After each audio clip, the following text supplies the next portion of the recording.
Baik, Assalamualaikum warahmatullahi wabarakatuh. Sebelumnya, perkenalkan kami dari kelompok 1 yang beranggotakan 3 orang, yaitu dengan saya sendiri, Muhammad Nur Hafiz dengan NIM 2401010006, dan kedua rekan saya. Saya Siti Fatimah dengan NIM 2401010025. Dan saya Ferry Abdillah dengan NIM 2401010086. Halo, selamat datang di presentasi proyek kami. Kami dari program studi teknik elektro. Pada kesempatan ini kami akan mempresentasikan proyek dengan judul Sistem Monitoring Suhu dan Kelembapan dan di persimpangan jalan berbasis data logger. Nah, selanjutnya presentasi yang akan disampaikan oleh rekan saya Sima. Pada Sima, waktu dan tempat dipersilakan. Di sini saya akan menjelaskan mengenai latar belakang dan tujuan. Data logger merupakan perangkat yang digunakan untuk mencatat data dari sensor secara otomatis dalam jangka waktu tertentu. Tujuan dari proyek ini adalah untuk membuat sistem yang dapat membaca data suhu dan kelembapan dari sensor DHT21, lalu menyimpan waktu dari RTC DS3231, lalu mengambil koordinat lokasi dari modul GPS dan kemudian menyimpan seluruh data tersebut ke dalam SD card, sekaligus menampilkannya pada OLED dan serial monitor secara real time. Ringkasnya, sistem ini dapat diterapkan pada berbagai bidang seperti pemantauan lingkungan, pertanian cerdas, dan sistem pelacakan kondisi lokasi. Nah, selanjutnya presentasi yang akan disampaikan rekan saya yaitu Ferry Abdillah. Kepada Ferry dipersilakan. Oke,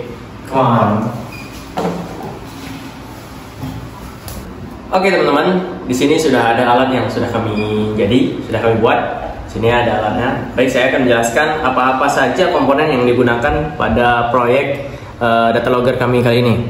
Yaitu yang pertama ada ESP32, teman-teman. ESP32 ini berfungsi sebagai microcontroller utama yang mengolah seluruh data. Jadi kita bisa memasukkan data melalui ESP32 ini. Selanjutnya ada sensor DHT21 di depan sini. Ini berfungsi sebagai untuk mengukur suhu dan kelembapan udara yang ditangkap di sekitar lokasi sensor DHT21 ini, teman-teman. Selanjutnya ada RTC DS3231 yang kami gunakan ini berfungsi sebagai penanda waktu dan tanggal yang akurat. Selanjutnya ada modul GPS Neo 6M yang berfungsi untuk mendapatkan informasi koordinat lintang dan bujur. Jadi kita bisa mengetahui di mana letak alat kita ini, teman-teman. Selanjutnya ada SD card modul. Di sini adalah alat yang digunakan untuk membantu semua perangkat ini menyimpan data. Selanjutnya itu datanya akan disimpan di SD card ini, teman-teman. Dan selanjutnya bukan hanya ini aja, di sini juga ada OLED. OLED ini berfungsi sebagai indikator monitor yang bisa kita lihat apakah sistem kita ini berjalan dengan lancar atau tidak. Jadi ketika sistem yang nggak lancar ataupun ada masalah di komponen maupun rangkaian, dia akan menampilkan masalahnya di OLED. Seperti itu, teman-teman. Halo teman-teman, di sini saya akan menjelaskan mengenai diagram blok sistem yang sudah kami buat.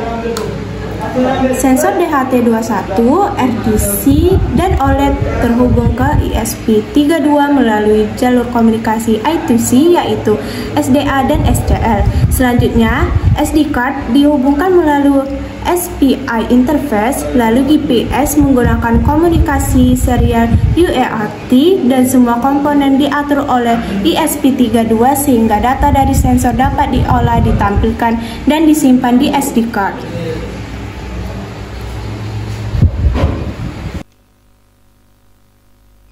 Oke, baiklah, di sini saya akan menjelaskan mengenai program yang telah kami buat untuk alat kami. Nah, di bagian sini adalah mengenai library. Nah, di bagian ini ada semua library yang dibutuhkan. Seperti contohnya wire yang berfungsi untuk I2C, dan ada Android SSD 1306 yang berfungsi untuk OLED, dan selanjutnya RTC DIP untuk waktu, dan DHT untuk sensor suhu dan kelembapan, dan selanjutnya itu SD dan SPI untuk SD card, dan yang terakhir TIM GPS Plus yang mana ini untuk mengecek lokasi atau GPS. Nah, selanjutnya di bagian sini teman-teman, yang dimana ini berfungsi untuk pin dan objek setiap modul. Nah, sepertinya OLED, RTC, DHT21, microSD, dan GPS. Nah, selanjutnya masuklah di fungsi error fatal, yang dimana fungsi ini adalah fungsi pendukung. Kenapa? Karena di bagian show error ini akan menampilkan pesan error jika OLED dan serial jika menampilkan pesan error di OLED dan serial, lalu menghentikan sebuah program. Nah, selanjutnya di bagian file berikutnya, yang dimana ini adalah getEx file number yang berfungsi untuk membuat nama file baru secara otomatis agar file sebelumnya tidak tertimpa. Nah, jadi file yang awal dan yang baru ini tidak saling menabrakan. Nah, selanjutnya masuklah di void setup. Nah, di bagian void setup ini teman-teman memulai komunikasi serial I2C, yang dimana serta mengecek apakah OLED terhubung. Nah, jika OLED tidak terhubung, maka OLED serial monitor akan menampilkan OLED tidak terhubung. Nah, selanjutnya masuklah di bagian welcome. Nah, di bagian welcome ini teman-teman, OLED akan menampilkan welcome, tampilan welcome dan PHC.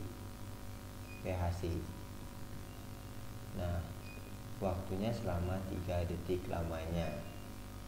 Nah, setelah penampilan itu, selanjutnya di bagian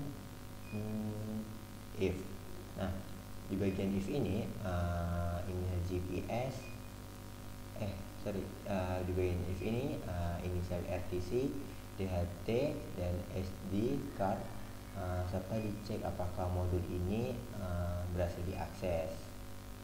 Nah, selanjutnya inisiasi GPS, di mana digunakan untuk GPS valid maksimal 20 detik.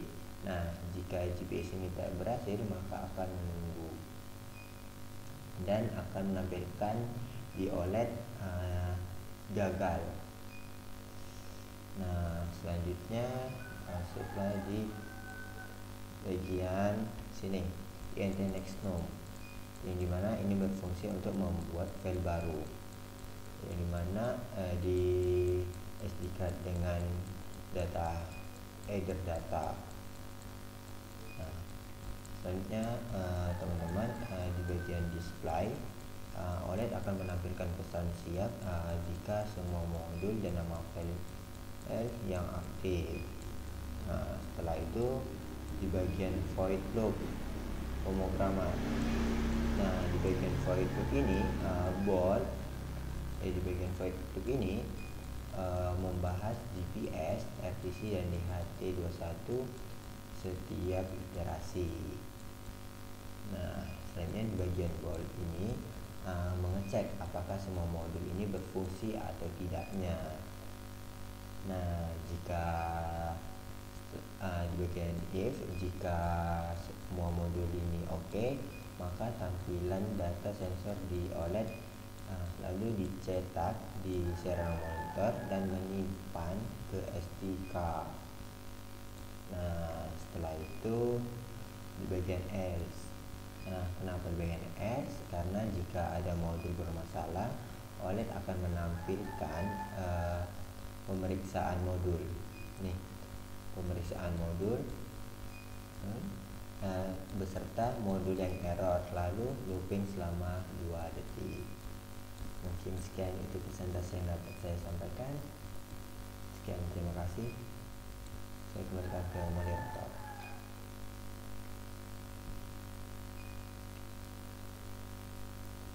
Mungkin hanya itu yang bisa dapat saya sampaikan. Apabila ada kesalahan kata, saya mohon maaf. Terima kasih. Baik teman-teman, saya akan melanjutkan dan saya akan menjelaskan bagaimana data itu dapat dikumpulkan, disimpan, dan juga dapat ditampilkan. Gimana caranya? Gini caranya. Oke, jadi di sini sudah ada alat yang sudah jadi. Kita akan coba menyalakannya. Nah, ketika nyala,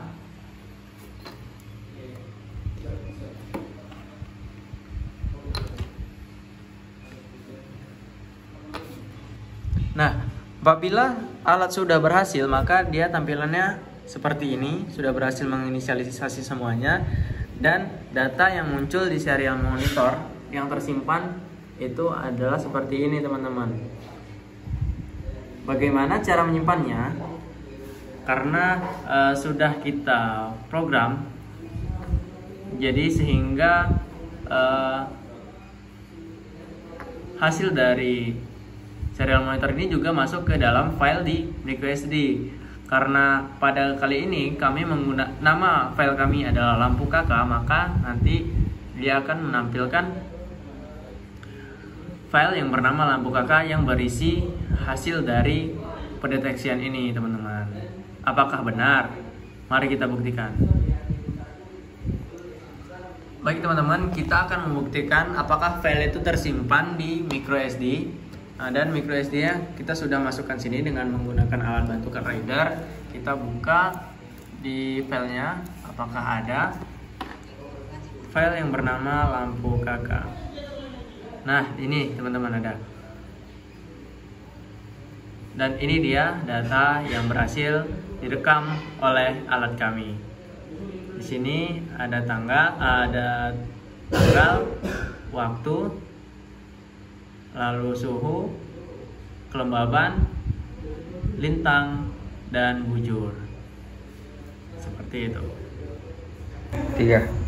Baiklah teman-teman, dari hasil perancangan dan implementasi dapat disimpulkan bahwa sistem data logger ini berbasis microcontroller ESP32 yang mampu membaca dan menampilkan data serta menyimpan data sensor secara otomatis, dan integrasi antara sensor DHT21, RTC, GPS, dan SD card berjalan dengan baik.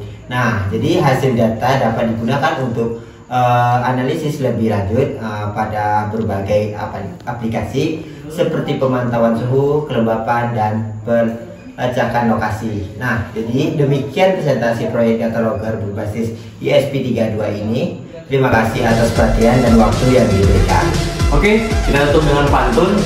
Jangan ambil kuliah hukum karena teknik jauh lebih seru.